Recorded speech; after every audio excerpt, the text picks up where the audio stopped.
నమస్తే, welcome to నిజం TV. నేను తరంగిణి. ముందుగా బులెటిన్లో హెడ్లైన్స్ చూద్దాం.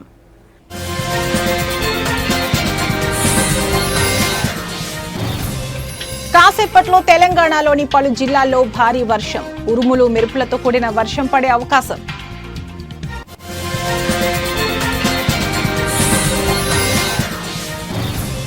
నాగార్జున సాగర్ కు కొనసాగుతున్న వరద, ప్రవాహం మరోసారి గేట్లు ఎత్తి నీటి విడుదల.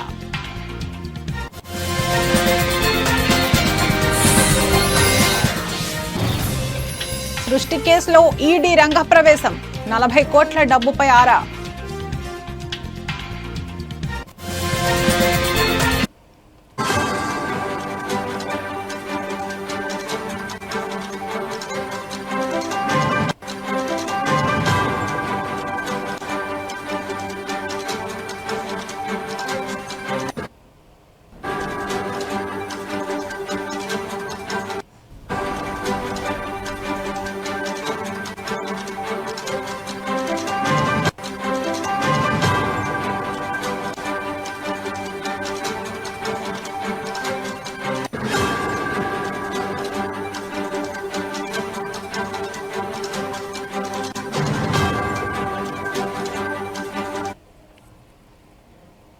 బ్రేకింగ్ న్యూస్ చూస్తున్నాం. తెలంగాణ రాష్ట్రంలో కాసేపట్లో భారీ వర్షాలు కురిసే అవకాశం ఉందని వాతావరణ శాఖ తెలియజేసింది. సంగారెడ్డి, వికారాబాద్, రాజన్న సిరిసిల్ల, సిద్దిపేట, నాగర్ కర్నూల్, నిర్మల్, నిజామాబాద్, జగిత్యాల, కామారెడ్డి, మెదక్, ములుగు, భద్రాద్రి, కొత్తగూడెం, ఖమ్మం జిల్లాల్లో భారీ నుంచి అతి భారీ వర్షాలు కురిసే ఛాన్స్ ఉందని పేర్కొంది. ఆయా జిల్లాలకు ఎల్లో హెచ్చరికలను సైతం ఐఎండీ జారీ చేసింది. అలాగే హైదరాబాద్ లో కూడా తేలికపాటి నుంచి మోస్తరు వర్షం కురిసే అవకాశం ఉందని తెలిపింది.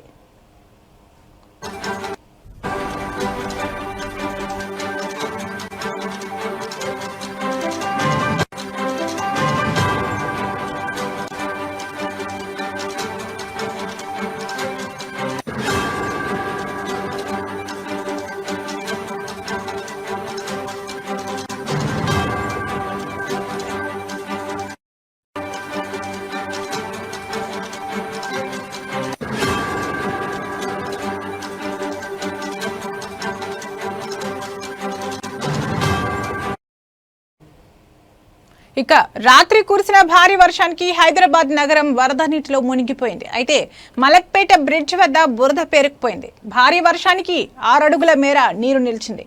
సుమారు 2 గంటలకు పైగా వాహనాల రాకపోకలు నిలిచిపోయాయి. చాదర్ ఘాట్, మలక్పేట్ మీదుగా దిల్సుఖ్ నగర్, సంతోష్ నగర్, ఇతర ప్రాంతాలకు వెళ్లే వాహనాలను అధికారులు దారి మళ్లించారు. అలాగే హైదర్గూడలో ఓ అపార్ట్మెంట్ సెల్లార్ నీటి మునిగింది. రాత్రి కురిసిన భారీ వర్షానికి సెల్లార్లోకి భారీగా వరద నీరు చేరింది. దీంతో సెల్లార్లో పార్క్ చేసిన వాహనాలు నీటిలో మునిగిపోయాయి. సెల్లార్లో నివాసం ఉంటున్న వాచ్మెన్ గది పూర్తిగా నీటితో నిండిపోయింది. ఫైర్ డిపార్ట్మెంట్కు అపార్ట్మెంట్ వాసులు సమాచారం అందించారు. సెల్లార్లో వరద నీటిని మోటార్ సహాయంతో ఫైర్ సిబ్బందికి బయటికి పంపిస్తున్నారు. 25 ఏళ్లలో ఎప్పుడూ సెల్లార్లోకి వరద నీరు రాలేదని వాచ్మెన్ కుటుంబం తెలిపింది.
బులెటిన్లో మరో బ్రేకింగ్ న్యూస్ చూస్తున్నాం. ఎగువ ప్రాంతాల్లో కురుస్తున్న భారీ వర్షాల కారణంగా కృష్ణానదిలో వరద ప్రవాహం కొనసాగుతోంది. ఈ క్రమంలో నాగార్జునసాగర్ జలాశయానికి వరద ప్రవాహం అధికంగా వస్తోంది. దీంతో ప్రాజెక్టు యొక్క 2 క్రస్ట్ గేట్లను ఎత్తి నీటిని దిగువకు విడుదల చేస్తున్నారు. ప్రస్తుతం ప్రాజెక్టు పూర్తి స్థాయి నీటి మట్టం 590 అడుగులకు, నీటి నిల్వ సామర్థ్యం 312.04 టీఎంసీలకు చేరింది. నాగార్జునసాగర్ జలాశయానికి ఇన్ఫ్లో 65,827 క్యూసెక్కులుగా ఉండగా అవుట్ఫ్లో 60,644 క్యూసెక్కులుగా నమోదైంది.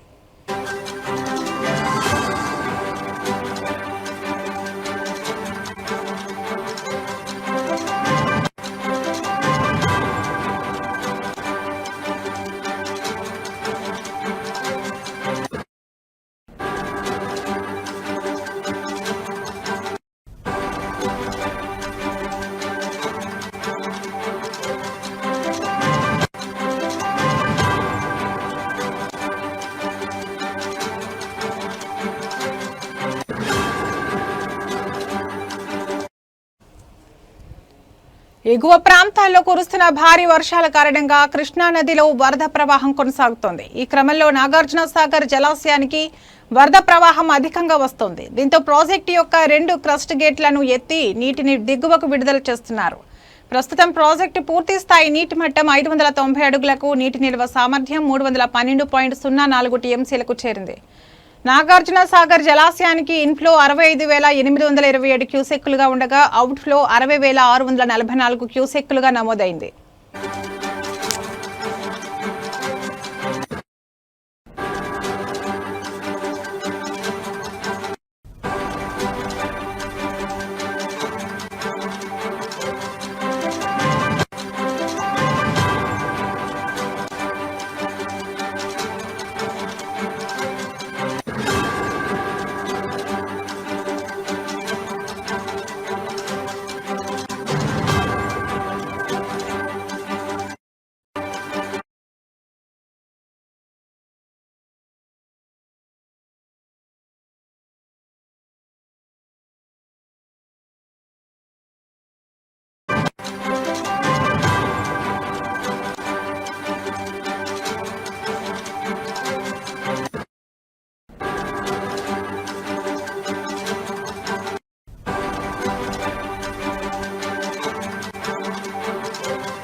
తెలుగు రాష్ట్రాల్లో సంచలనం సృష్టించిన సృష్టి ఫెర్టిలిటీ ఆసుపత్రి కేసులో ఎన్ఫోర్స్మెంట్ డైరెక్టరేట్ రంగప్రవేశం చేసింది. ఈ కేసుకు సంబంధించిన పూర్తి వివరాలను పోలీసుల నుంచి కోరుతూ ఈడీ లేఖ రాసింది. ఈ కేసులో ఉన్న కీలక అంశాలపై సమగ్ర విచారణ చేయాలని నిర్ణయించుకుంది. చైల్డ్ ట్రాఫికింగ్ కేసులో డాక్టర్ నమ్రత ప్రధాన నిందితురాలిగా తేలింది. మొత్తం 86 మంది పిల్లలను చైల్డ్ ట్రాఫికింగ్ కు పాల్పడినట్లు ఆరోపణలున్నాయి. సరోగసి పేరుతో అక్రమంగా పిల్లల వ్యాపారం కూడా చేసినట్లు ఈడీ అనుమానాలు వ్యక్తం చేసింది. అయితే విచారణలో భాగంగా సుమారు 40 కోట్ల రూపాయల మేరకు హవాలా రూపంలో లావాదేవీలు జరిగినట్లు ఈడీ అనుమానం వ్యక్తం చేస్తుంది. 2 తెలుగు రాష్ట్రాల్లో మధ్యవర్తుల ద్వారా ఈ ఆర్థిక లావాదేవీలు జరిగినట్లు ప్రాథమిక సమాచారం. ఈ వ్యవహారంపై ఈడీ మరింత లోతుగా దర్యాప్తు చేపట్టే అవకాశం ఉంది.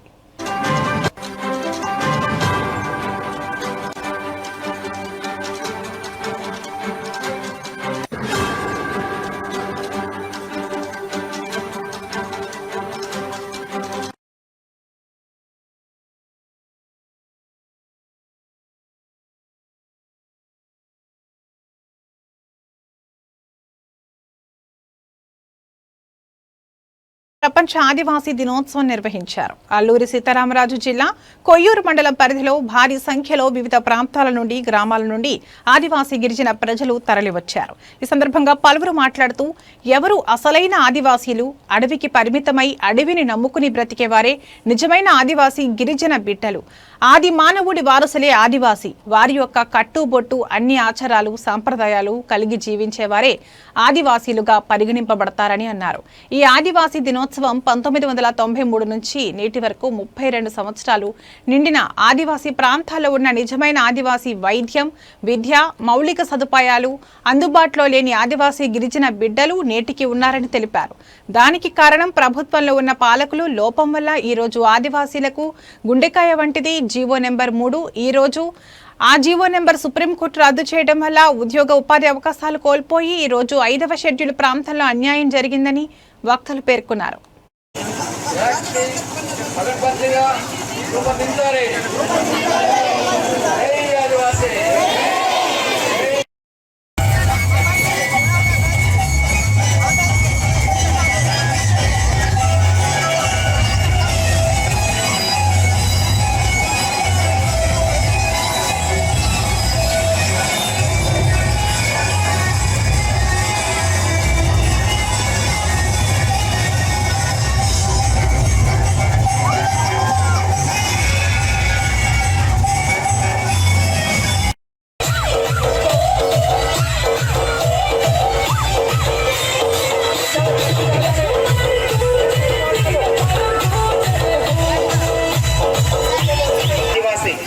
అడవిలోని పుట్టి అడవిలోని పెరిగి ఆఖరికి అడవిలోని అంతమయ్యేవాడే ఆదివాసీ. ప్రత్యేకమైన ఆచారాలు, సాంప్రదాయాలు, భాష, వేషధారణ, ఆహారం, ఆకారం మరియు అలవాట్లు ఇన్ని ప్రత్యేకతలు కలిగిన వ్యక్తిని ఆదివాసీగా మనం పరిగణిస్తున్నాం. నిప్పును, చక్రాన్ని కనుగొని నివాస గుడారాలు నిర్మించి ఆకులు, అలమలు కాకినాడ జిల్లా గొల్లప్రోలు పోలీస్ స్టేషన్లో పోలీసులు సమావేశం నిర్వహించారు. ఈ సందర్భంగా వారు మాట్లాడుతూ చందుర్తి దారి దోపిడీ కేసులో 5 ముద్దాయిలను అరెస్టు చేసినట్లు తెలిపారు. ఫిర్యాది సమీర్ ప్రజాపత్, తండ్రి కిరణ్, నల్లమందు వీధి, రాజమహేంద్రవరం, తూర్పుగోదావరి జిల్లా అను వ్యక్తి భవానీ సిల్వర్స్లో గుమస్తాగా పనిచేస్తూ చుట్టుప్రక్కల ప్రాంతాలలోని వివిధ నగల దుకాణాలకు బంగారు మరియు వెండి వస్తువులను రవాణా చేస్తున్నట్లు తెలిపారు. జిల్లా ఎస్పీ జి బిందు మాధవ్ ఐపీఎస్ వారి ఆదేశాల మేరకు ఏఎస్పీ పర్యవేక్షణలో పిఠాపురం సిఐ, సర్కిల్ ఎస్ఐలు సిబ్బందితో 4 ప్రత్యేక పోలీస్ బృందాలను ఏర్పాటు చేశామని అన్నారు. ఫిర్యాదుదారు అయినటువంటి సమీర్ పోలీస్ స్టేషన్కి వచ్చి ఫిర్యాదు చేయడం జరిగింది.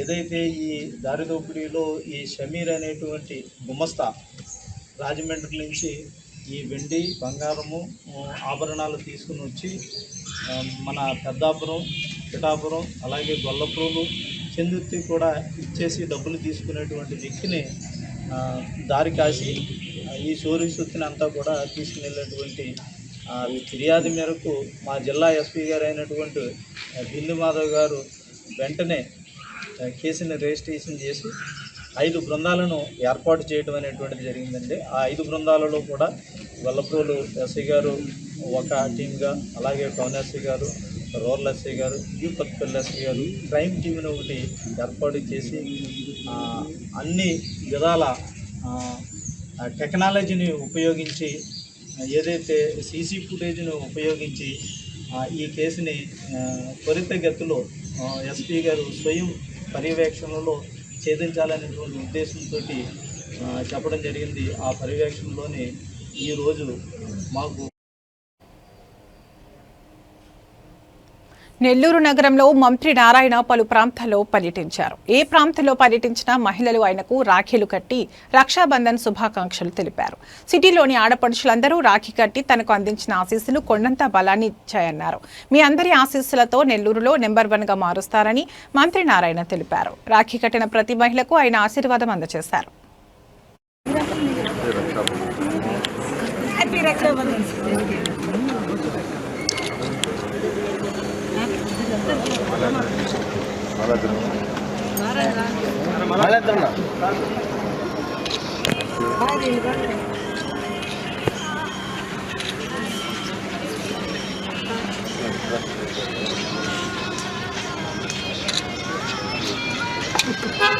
ఇంకా మేము ఇంకా లక్షలు ఎక్కువ కట్టాలి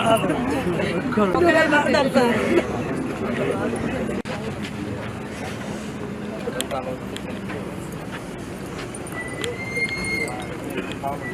మాకు ఇట్లాగే మినిస్టర్గా ఉండి మీరే మాకు 30 ఏళ్ళు వేస్తారు మమ్మల్ని.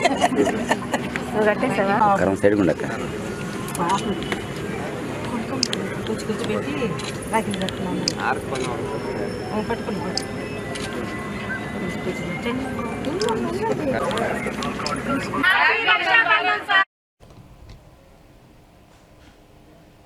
నెల్లూరు జిల్లాలోని నెల్లూరు సిటీలో ఉన్నటువంటి విద్యాశాఖ అధికారులు ఉపాధ్యాయులతో మంత్రి నారాయణ సమీక్ష సమావేశం నిర్వహించారు. హైస్కూల్ నిర్వహణపై వారందరికీ సూచనలు అందజేశారు. పాఠశాల మెయింటెనెన్స్ పై నిర్లక్ష్యం వహించవద్దని మంత్రి తెలిపారు. విద్యార్థులకు ఎటువంటి లోటుపాట్లు లేకుండా చూడాలని ఆదేశించారు. ఎప్పటికప్పుడు పేరెంట్స్ అభిప్రాయాలు తీసుకుని ముందుకెళ్లాలని వారికి దిశానిర్దేశం చేశారు. ఎంపీ విపిఆర్ దత్తత తీసుకున్న ఆర్ఎస్ఆర్ స్కూల్ ని ఆధునీకరణకు సిద్ధం చేసిన డిజైన్ ను మంత్రి పరిశీలించారు. అనంతరం మంత్రి నారాయణ మీడియాతో మాట్లాడుతూ పేద పిల్లలకు కార్పొరేట్ విద్యను అందుబాటులోకి తెచ్చామన్నారు. P4 కార్యక్రమం ద్వారా అన్ని స్కూల్స్ ని ఆధునీకరిస్తామన్నారు. మూలపేట బాలికోన్నత పాఠశాల, ఆర్ఎస్ఆర్ స్కూల్స్ ని డిఎస్ఆర్ బ్రదర్స్, ఎంపీ వేమిరెడ్డిలు ఆధునీకరిస్తామన్నారు.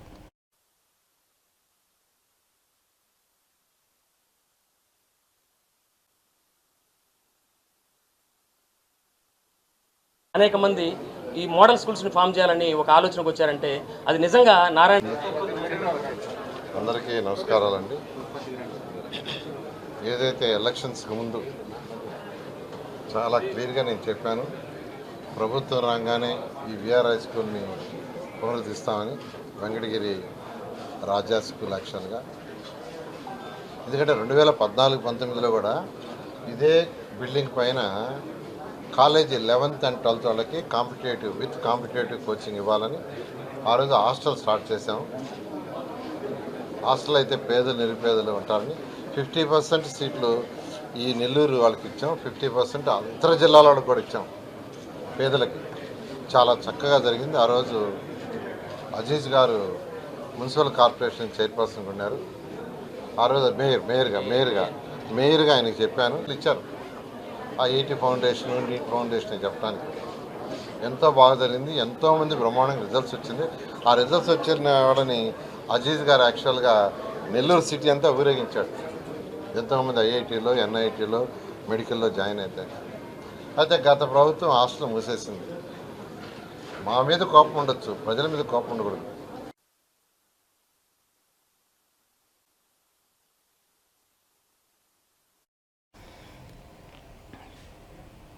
విశాఖ జిల్లా ఆదివాసీ దినోత్సవంలో పాల్గొనడానికి అల్లూరి సీతారామరాజు జిల్లా పాడేరు మండలం వంజంగి వచ్చిన ముఖ్యమంత్రి చంద్రబాబుకి గిరిజన సంక్షేమ శాఖ మంత్రి గుమ్మడి సంధ్యారాణి స్థానిక గిరిజన మహిళలు రాఖీ కట్టారు.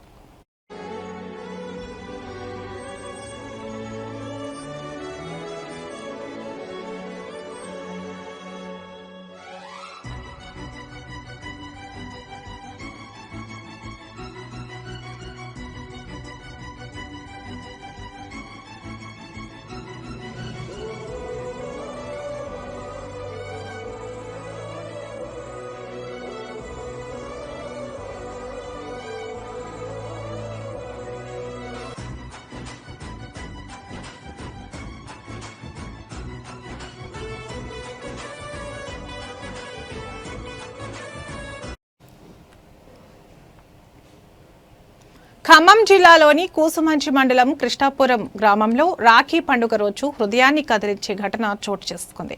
విషజ్వరంతో బాధపడి కన్నుమూసిన యువకుడికి అతని అంతిమ యాత్రలు పాడైపై ఉండగానే రాఖీ కట్టిన అక్క ప్రేమకు చిహ్నమైంది.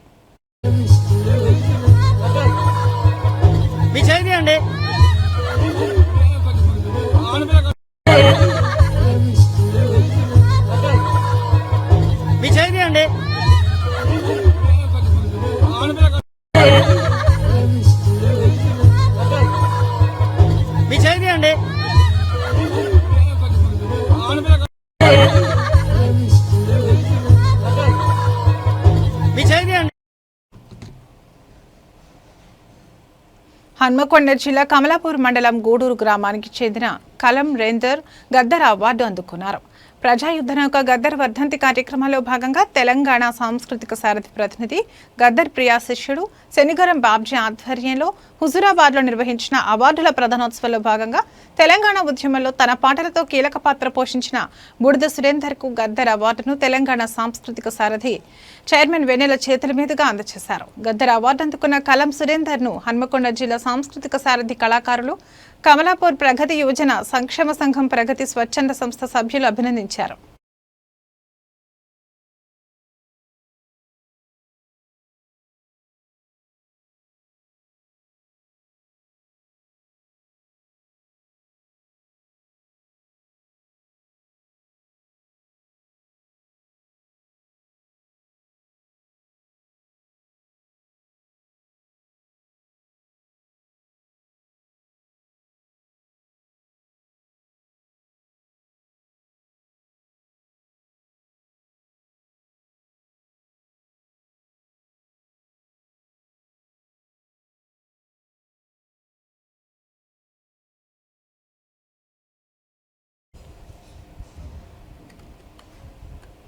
వైఎస్ఆర్సీపీ జిల్లా అధికార ప్రతినిధి అనపర్తి వ్యవసాయ మార్కెట్ కమిటీ మాజీ చైర్మన్ సబ్బెళ్ల కృష్ణారెడ్డి కుమారుడు స్వర్గీయ సబ్బెళ్ల సురేష్ రెడ్డి జ్ఞాపకార్థం కృష్ణారెడ్డి కుటుంబ సభ్యులు సురేష్ రెడ్డి స్నేహితులు రామవరంలో నిర్మించిన శ్రీ శ్రీ శ్రీ బాపనమ్మ తల్లి ఆలయం ప్రథమ వార్షికోత్సవాన్ని నిర్వహించారు.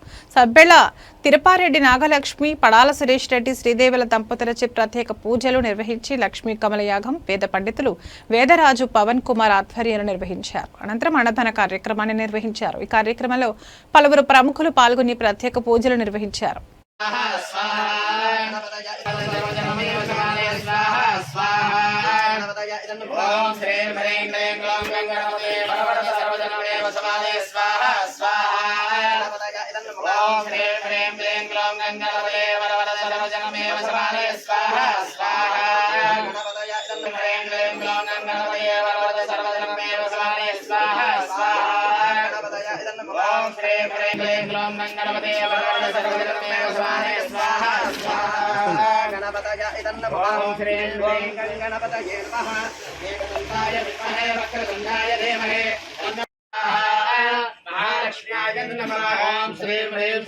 कमले कमलालये प्रसीद प्रसीद श्री ह्रीं श्रीं ओम महालक्ष्मी स्वाहा कमले कमलालक्ष्म्याय नमः ओम श्रीं ह्रीं श्रीं.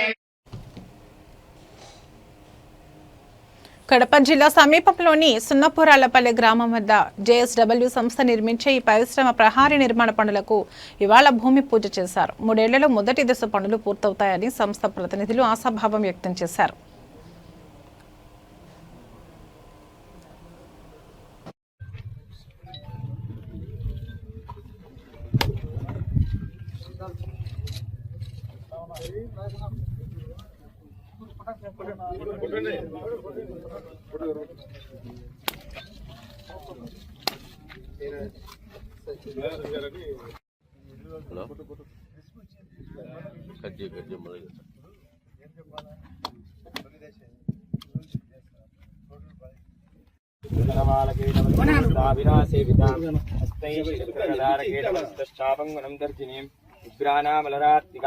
శశిధరాం దుర్గాం త్రినేత్రాంబరే సర్వమంగళమాంగళ్యే శివే సర్వార్థసాధికే శిరణ్యే త్రయంబికే గౌరీ నారాయణీ నమోస్తుతే.